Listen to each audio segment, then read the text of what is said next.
Chevron and several other corporations involved in mining either for oil or other mineral resources such as gold, silver, and anything you can imagine that comes from underneath the soil have been caught in the business of destroying the environment in the name of making profit. And in this particular case of today, Chevron has been found culpable, at least as far as the evidence that is in the public domain is concerned, of having engaged themselves in drilling for oil in Nigeria and killing the people of the Niger Delta region of Nigeria, where all of their $5.6 billion quarterly profits comes from.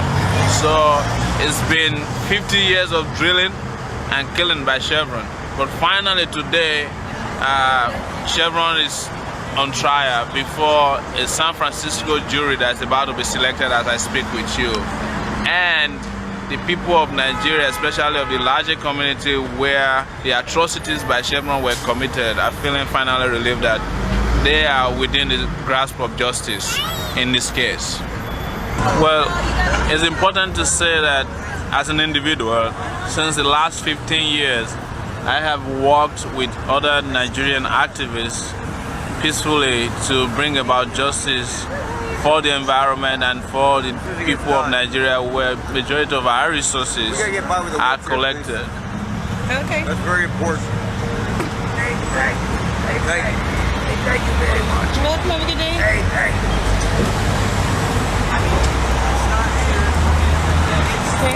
So we have worked tirelessly to bring companies like Chevron and their partners in crime, the Nigerian government, to account on the strength of the repression against the people of Nigeria that's been carried out systematically and systemically over the years. And this has brought several lawsuits, including the one that's going to trial today. Another one is coming against Shell in February, hopefully in New York.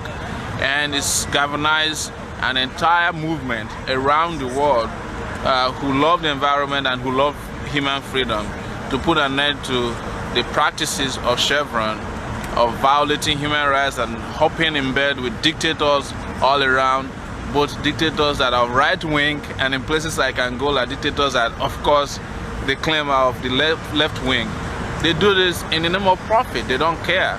But what we're saying to Chevron and oil companies all around the world who are milking the earth for profit is that they might have the right to connive and collaborate with dictators, but they don't have the right to pump human blood into gas tanks and get away with it.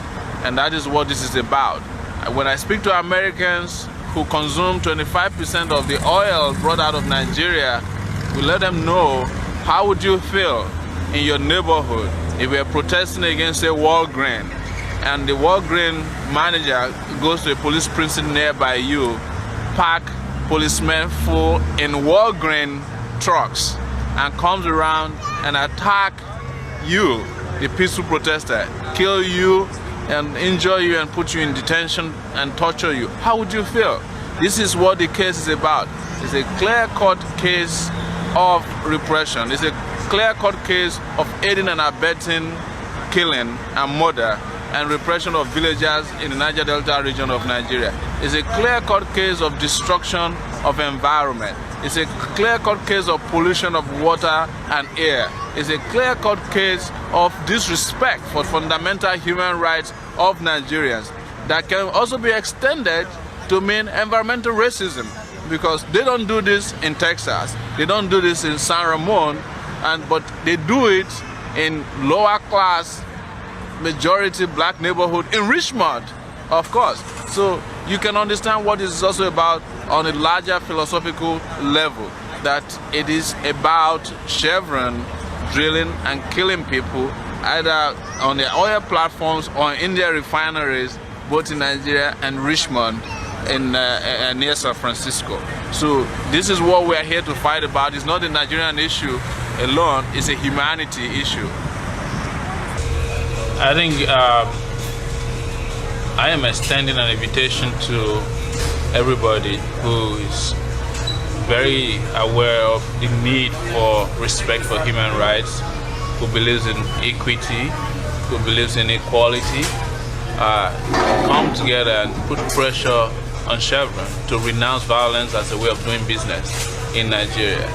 And maybe in the immediate, we would suggest strongly that people boycott their products and ensure that they do not put more money in their arsenal to drill and kill in Nigeria.